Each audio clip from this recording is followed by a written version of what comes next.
This year, I've been a bit lazy with getting my spring garden started. But now that we're nearly halfway through September, I'm going to show you a bunch of tricks of the trade to get your garden kick-started even if you haven't sown a single seed yet, including using supermarket produce, starting things from seeds, and buying store-bought seedlings, but without breaking the bank. I'll also show you how I'm maintaining some of my existing garden beds to get them ready to explode this spring. Without further ado, let's dig in. Hello and welcome back to Culinary Garden. Today, I find myself in the circumstance that I think nearly every gardener knows, where I wasn't proactive enough with starting a bunch of my seedlings ready for the start of spring.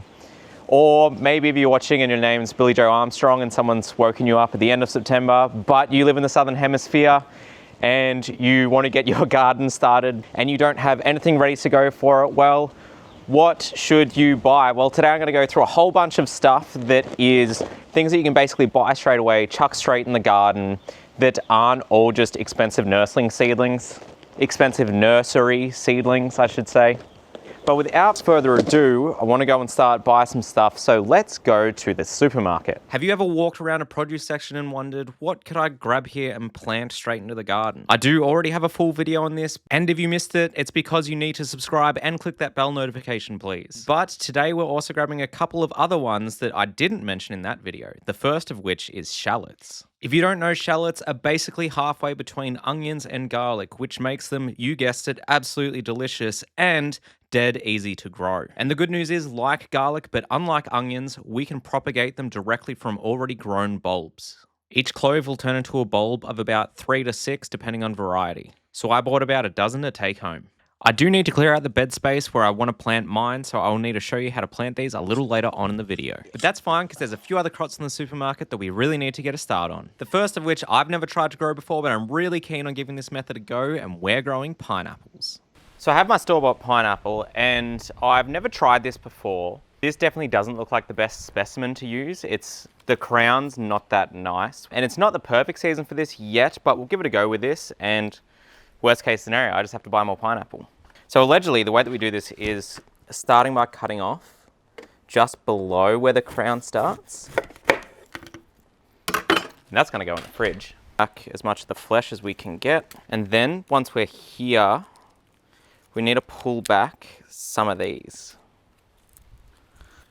And it looks like that, which is nowhere near what it looked like in the videos that I've watched of this happening before, but we'll give it a go. But I also happen to notice that it's actually covered in this white powder stuff, and just in case that's a growth suppressant, I'm just going to give this a really good wash under the hose. Now I put this in here, need to change water every 3 or 4 days, and then in about 1.5 to 2 weeks, the roots should be long enough for me to be able to plant out, which we might not squeeze into this video, but I'll be sure to leave updates in other videos. And if you don't know what to do with that leftover pineapple, you could consider turning it into a sweet pineapple chutney. And if you don't know how to do that, you could consider taking the Bold Baking Academy Preserving Fruit course from today's sponsor, Craftsy. Craftsy is quickly becoming one of my all-time favorite websites on the entire internet. Anything that you could possibly want to know or learn that's remotely related to anything artsy or craftsy, you can check out on this platform. And they have a wide range of resources, from huge in-depth video courses to individual video lessons to little articles to help you along in whatever part of your journey you are, in whatever new craft or activity you want to learn. Or one of the ways that I use it is, if there's something that I quickly want to know or learn or upskill, probably to take on a specific project, I'll usually check out individual videos for it. Like, I really wanted to make my home office more inviting, so I watched a couple of interior design videos, and now look at my office, which is why we're here. I have curtains. My couch has a nice fake sheepskin. Know what else is on my couch? All of my homemade crocheted Pokemon plushies that yes, Mrs. Culinary made, but that crochet obsession started with lessons on Craftsy. They offer a huge range of different topics that they cover, from baking to painting to knitting, sewing, photography, gardening. And for the first 1,000 people to sign up using the link in my description, you can get your first 12 months for only $1.49. That's half the cost of a loaf of bread. Thank you for Craftsy for sponsoring this video. It really is an awesome platform. Now back to the supermarket to grab the 2 other crops that we're going to be starting from supermarket stock. I lost the footage for grabbing both of these, but the first one is ginger. Here are some considerations when buying and growing ginger. The first thing you need to know is the bigger of a chunk that you're starting with, the faster it should take off in the early stages. But as small as you get, it'll be cheaper. It'll take a little bit longer, but you should still get heaps of garlic if you're starting from something small. Now, generally, you should be able to chuck this straight into a garden, leave it there and it will grow, it'll be fine. However, what you will find is that usually they will spray some sort of growth repressant on these, mostly to make sure that they don't start sprouting in stores. And usually it's going to be impossible to know if that's an issue. So soaking them in water completely for 24 hours before you plant them is kind of recommended. Obviously, if you buy these from some sort of organic local farmer, you should be able to chuck them straight in. Now, one thing I'm trying this year with these, because I saw it on the internet and I want to give it a go, is before planting it, soaking it half submerged in water for a couple weeks. Do that for a couple weeks and then plant it out into the garden. And that's meant to help it sprout quicker, but without helping it rot by leaving it too submerged. The thing that you need to know when planting ginger, because I think I won't actually have a chance to plant this in this video, is that ginger is a rhizome, and a rhizome is a horizontal stem of a plant. So ginger will actually grow this way. So what you don't want to do is you don't want to plant it vertically like this. You want to plant it horizontally. It will sprout out.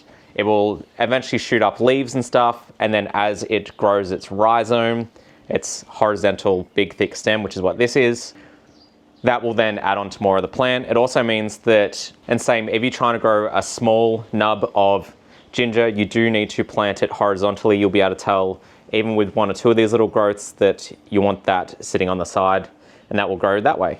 Another veggie, or probably technically a spice, I'm not actually sure, that you might want to consider growing, also because it's really expensive and also really good. More and more research is coming out that this has massive positive effects on things like brain inflammation and things, and that's turmeric.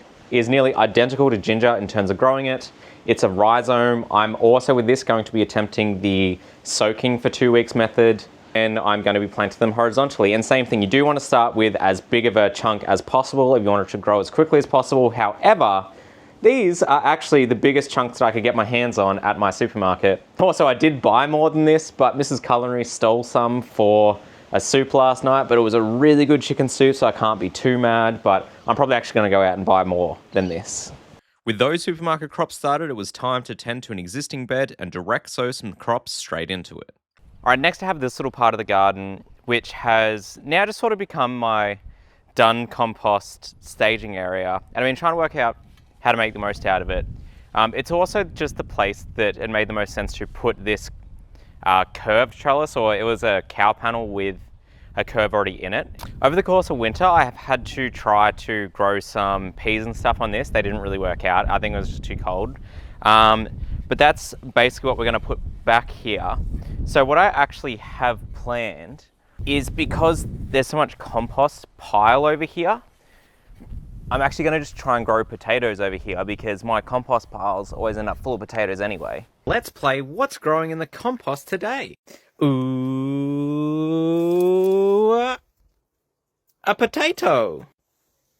Put him in one of the spare garden beds, I guess. Now, one thing you kind of want to make sure, if you have lots of compost around, you want to try and have it not touch your fences, because it will rot your fences.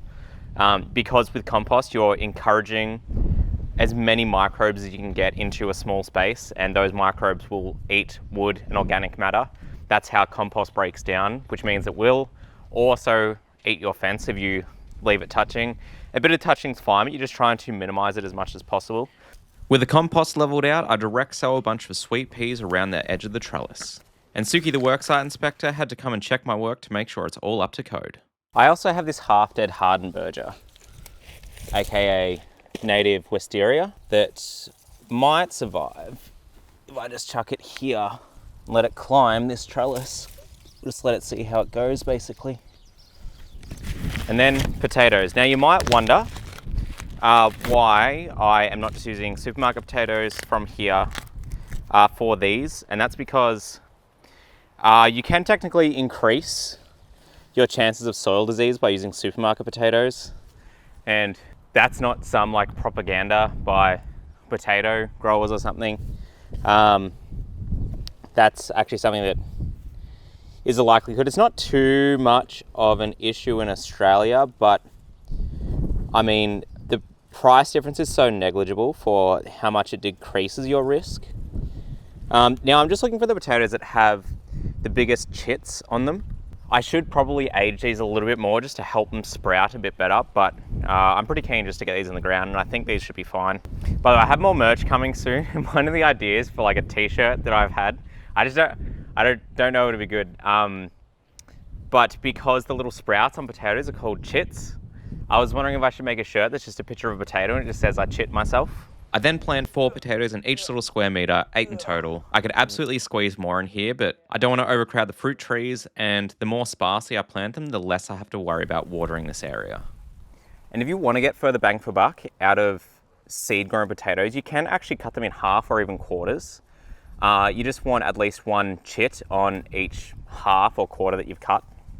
And then you can actually bury those and you will get more potatoes. I then wrap up this little area by giving it a good watering, covering it with a thick layer of mulch, before moving on to the next area, which is one of the most requested updates on the channel, the miniature food forest. Next up is the food forest. It needs a bit of attention. Now, you guys have been asking me for updates on how it's been going since the planting, and it's been going really well. So far, I think everything's survived. There's a couple of the plantings are a little bit touch and go. The passion fruit's looking a bit bare. The blackberry is still really small. I thought we lost it completely, but I think it has some new growth coming through. So I believe with those, everything has survived.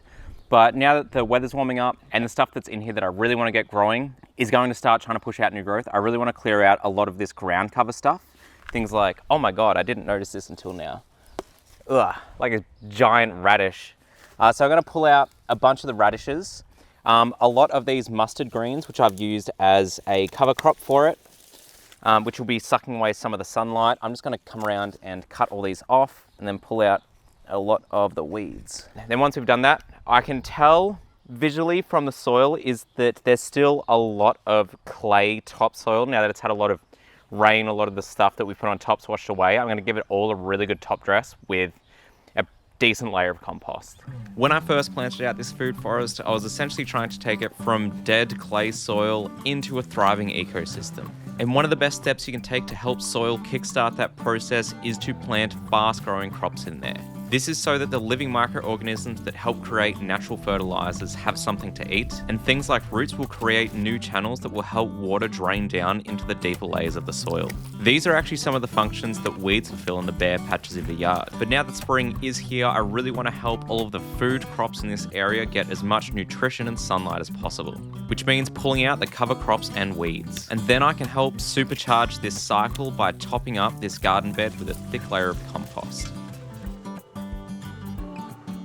Next up is buying nursery seedlings, specifically tomatoes. I am normally super on top of starting my tomato seeds every year. Most years I probably nearly start them too early. This year was not the case. I have started my seeds, but the ones that I have started have only just sprouted, which means that if I want to get as much of a yield as possible out of this entire year, I may want to consider starting some from nursery seed, which I'm choosing to do. Now, I think with tomatoes, unless you are on the absolute doorstep of summer or maybe already in summer, I don't think it's worth purchasing seedlings that are bigger than essentially the smallest size that you can buy. Tomatoes grow really quickly, and the warmer that it gets, the quicker they grow, which means that even if you're starting them a month late or a month and a half late, you don't actually lose hardly any growth, especially in warm climates like Australia.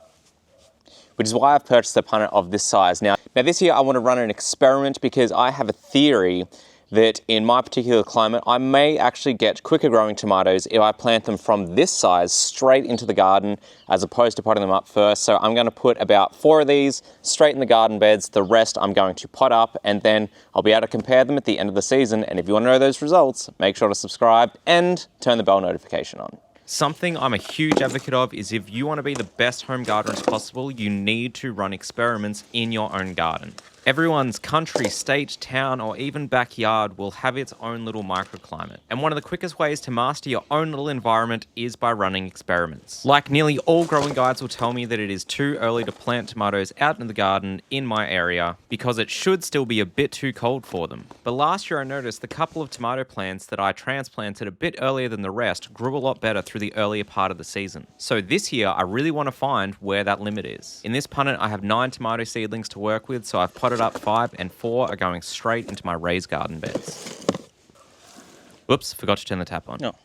I give the tomato seedlings a good bottom watering. I then transplant what are the smallest tomato seedlings I've ever transplanted directly into my garden and also give those a really good soaking. Now on to cleaning up Allium Alley where I can finally plant those shallots. Oh, look at that. I pull out the last of my winter root veggies and also rip out any weeds that I come across, including what I thought was going to be the parsnip to end all parsnips, but ended up being about 3 or 4 that had all just tangled together. After cleaning up the rest of the bed, I then give this soil a quick forking up, which I normally don't do to any other garden bed, but this one in particular does have some issues with compacted soil. I then top it up with a big, thick layer of compost and we're ready to whack in the shallots. Now the compost is all on. You might have seen me chucking some compost straight on top of these existing onions. I just do that and then I just go through and kind of hand tease them back out, and it doesn't do them too much of a disservice. If you never just topped up your beds with compost before, it's something that I think a lot of beginners don't realize how much your plants just explode after doing it. Because I used to think the same thing. I'm like, no, the soil itself is fine. I put fertilizer in it, but just nothing compares to how much the plants love just chucking a nice, good 5 centimeters or so of compost straight on top. Now, straight from the aisle, oh, they're starting to sprout. Straight from the produce aisle at the local supermarket, I have my shallots. And shallots, even though they are like the most delicious thing ever and somewhat expensive, are very easy to grow. You grow them kind of similar to garlic, where each clove will become a bulb. Very harsh sun at the moment, which is hard to show stuff happening on camera, but I will just go shallots. You want to put them down so that they basically, the top is just below the surface is kind of what I've worked out is the best. And then after that, you can kind of set and forget them.